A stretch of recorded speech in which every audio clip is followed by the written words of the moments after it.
In the village of Igbekele, the talking goat had been silent for 10 years. People said the magic was gone. They were wrong.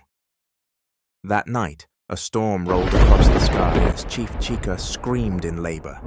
Inside her hut, Mama Uju helped deliver the baby. Just as the child let out her first cry, thunder shook the sky. And then, the goat spoke. The child carries a curse, and the one who loves her most will betray her. Silence, then screams. Villagers burst out of their homes. The wind howled. Babies cried. Doors slammed.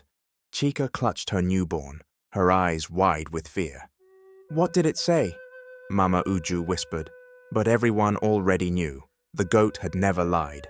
By morning, the entire village whispered about the child born under lightning and the prophecy tied to her soul. Some said it was the end, others said it was revenge. But one thing was clear: the goat had spoken again, and this time, it didn't just tell the truth, it told the future. The next morning, the village was in chaos. The once peaceful streets of Igbekele now buzzed with fear. The talking goat's prophecy was the only thing on everyone's mind. Chica held her newborn tightly, her heart racing. What did it mean? She had always believed that her child would bring peace to the village, but now everything had changed. Mama Uju approached Chica, her eyes filled with worry. "We must protect her, Chica," Mama Uju said softly. "The village will turn against her." "But why?" Chica whispered. "What does the goat mean? Who will betray her?" No one had an answer. The elders, once strong in their leadership, were now whispering in corners, unsure of what to do. Some feared the child was cursed. Others believed it was a warning of a dark future to come. The village's fear grew as the day went on. Dayo, Chica's husband, avoided her gaze. The tension between them was palpable. The prophecy was too close, too personal. Was it a sign, or was it just the madness of a talking goat? As night fell, the first bleat echoed again. "She will change the village, but not in the way you think." The days following the prophecy were heavy with fear. The villagers couldn't ignore the truth in the goat's words. It wasn't just a warning, it felt like a curse had been placed upon the entire village. Ama, now just a week old, cried more than usual. Her cries echoed in the night, like the beating of a drum, summoning an eerie feeling in the air. Chica watched over her daughter with increasing anxiety. Was her child truly cursed, and who would betray her? As the days passed, Dayo grew more distant, spending long hours away from home. Chica could feel the coldness between them.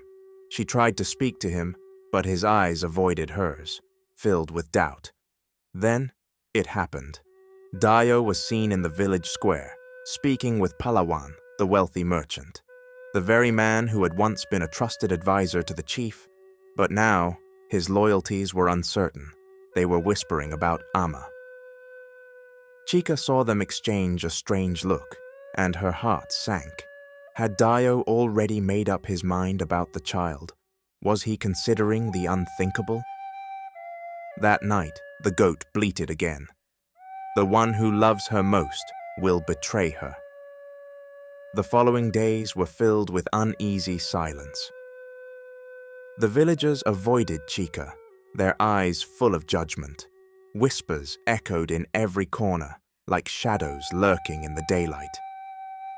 Dayo returned home late, his face pale and weary. He avoided Chica's gaze. She knew something had changed between them, something he wasn't saying. Chica felt her heart breaking, but she couldn't find the courage to ask him. Was it the prophecy, or was it something darker? In the middle of the night, Chica decided to confront him. She walked into the quiet house where Ama slept peacefully. Her baby's soft breaths were the only sound in the room. "Dayo," she whispered, her voice shaking. "Why are you avoiding me?" He didn't answer at first. Then slowly, he turned to face her. His eyes were full of regret. "Chica, I can't protect her. I can't protect you." His voice cracked. "The prophecy, it's real. I don't know what to do." Before Chica could respond, a loud bleat echoed from the goat pen. The goat's voice rang clear. "The one who protects the child will soon fall."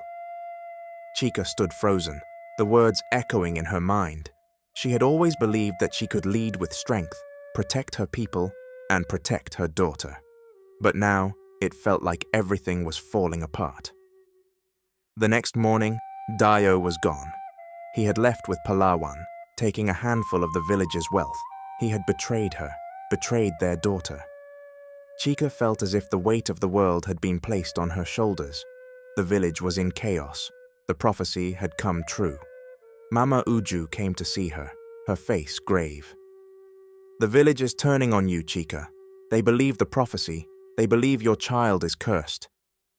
But Chica wasn't afraid. She couldn't be. She had worked too hard to build this village, too hard to let it fall apart now. She stood tall in front of the village, the people murmuring behind her. "You've all seen the truth. The goat's words are not a curse.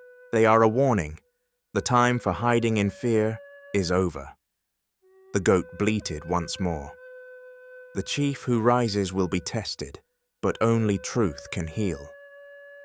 The days that followed were dark. The village's distrust of Chica grew as the prophecy seemed to unfold before their very eyes.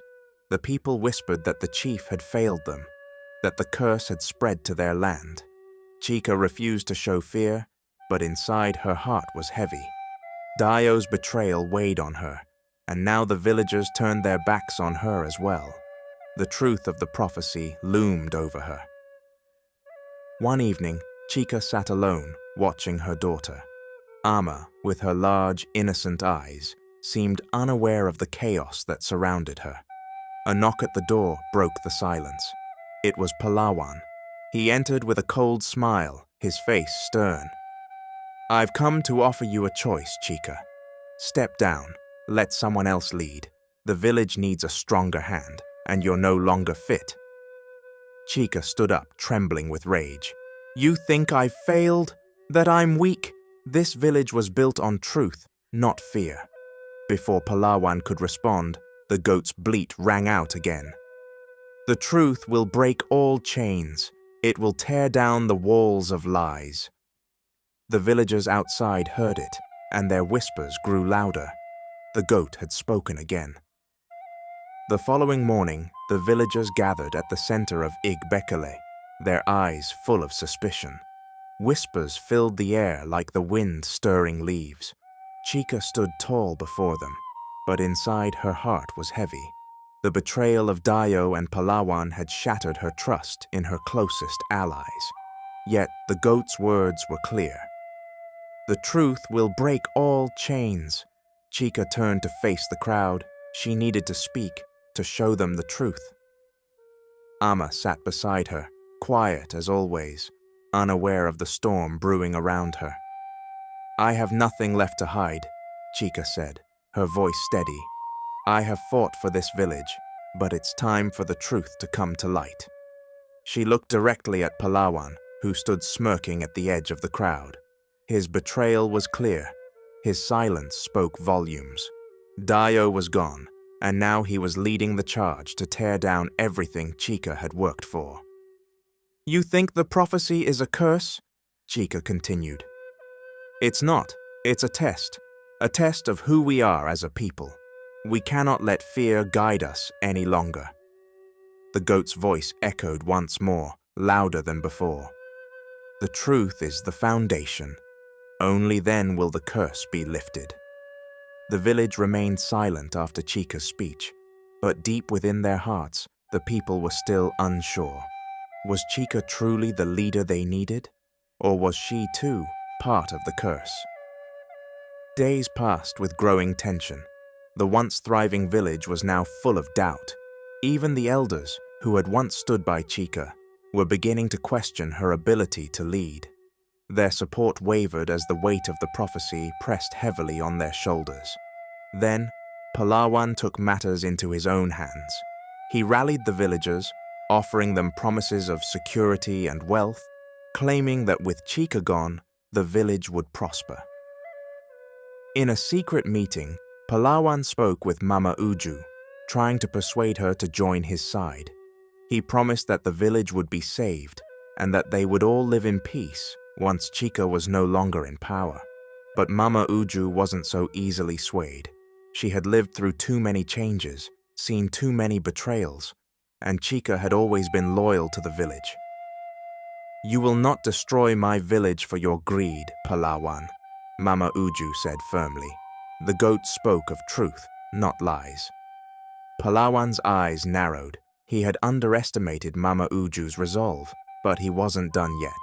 His plan was far from complete. The conflict between Chica and Palawan reached a boiling point.